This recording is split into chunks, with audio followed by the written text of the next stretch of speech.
15th Sunday in Ordinary Time, Cycle C.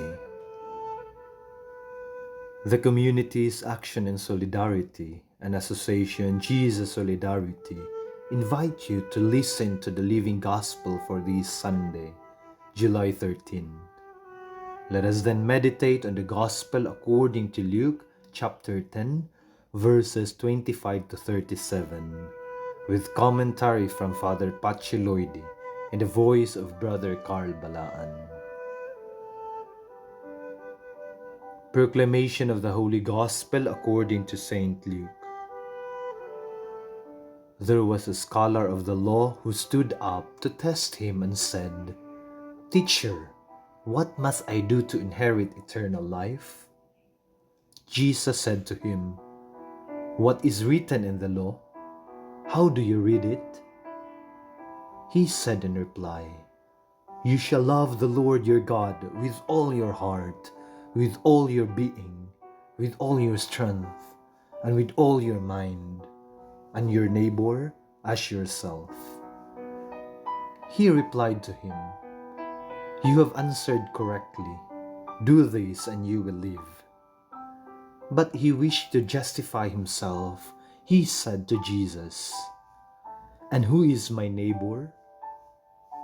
Jesus replied, "A man fell victim to robbers as he went down from Jerusalem to Jericho. They stripped and beat him and went off, leaving him half dead. A priest happened to be going down that road, but when he saw him, he passed by on the opposite side. Likewise, a Levite came to the place, and when he saw him, he passed by on the opposite side. But a Samaritan traveler who came upon him was moved with compassion at the sight.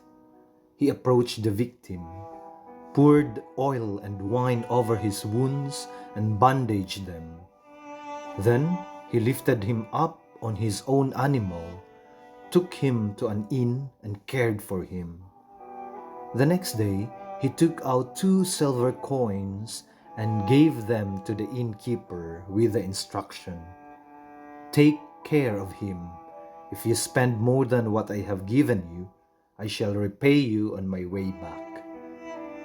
Which of the 3, in your opinion, was neighbor to the robber's victim? He answered, "The one who treated him with mercy." Jesus said to him, "Go and do likewise." The Gospel of the Lord.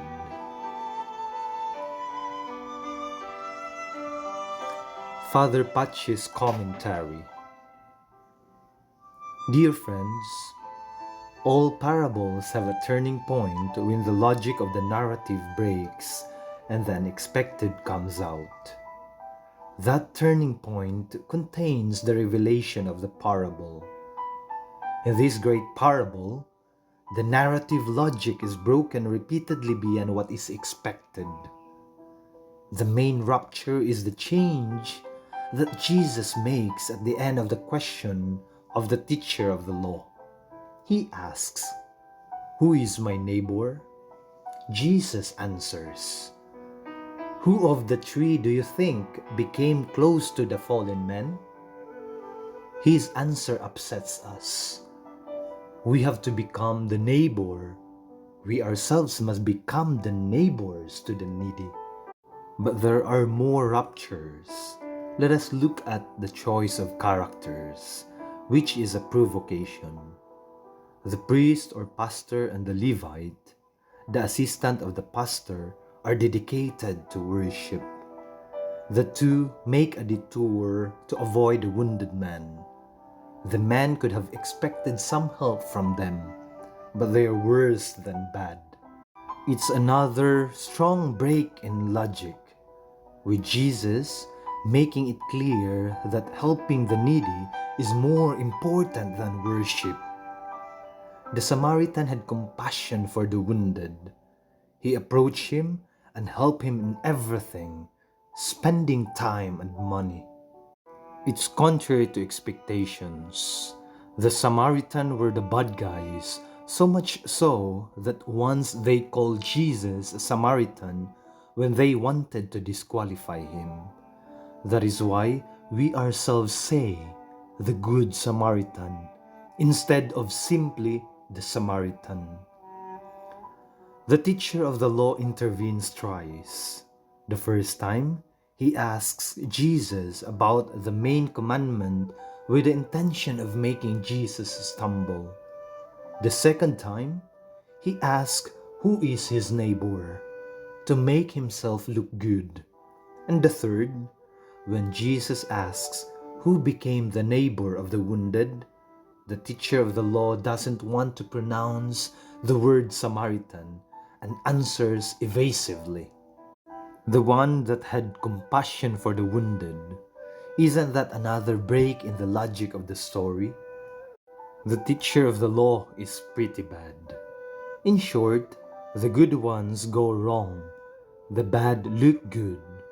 It is a total provocation, precisely because of the characters chosen by Jesus. It provokes the Pharisees, the teachers of the law, and other Jewish leaders. We have another character, Jesus himself. He acts intelligently and offers a lot of teaching. Jesus makes the teacher of the law answer his own first question. In reply to the second question, Jesus tells a story that exposes the teacher. The most interesting comes at the end when Jesus changed the question, as we have commented earlier. He gives us another great lesson that we have no neighbors, but that it is us who do or don't become the neighbor of the person in need.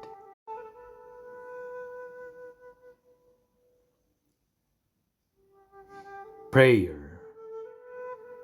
Provocative. He seems innocent, a kind man, who gives fruits of sweetened love, the good Jesus, so many people say. Why don't they call him courageous? The hands of warriors and the language of a prophet are needed to gather those characters, a priest, a Levite, and a vile Samaritan. But there is Jesus who strips them and covers them with clothes in reverse.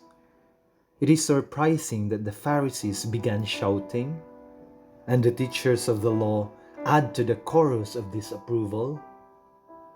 But he went ahead. Don't look for neighbors. Make yourself the neighbor. Without thinking about it, he portrayed himself. My own Samaritan. He got off the horse, approached the wounded man, who was still breathing. He was moaning. He kissed him tenderly. He took out the wine, the oil. He anointed each wound and dried them. He spoke without getting an answer. He kissed him again. How did he carry almost that inert body? He managed badly to get him on the horse. He took him to the inn very slowly. I'm not going to let him fall. He arrived at nightfall. They put that body on a bed, and I started to wake up slowly. Where am I? Where am I? Who brought me here?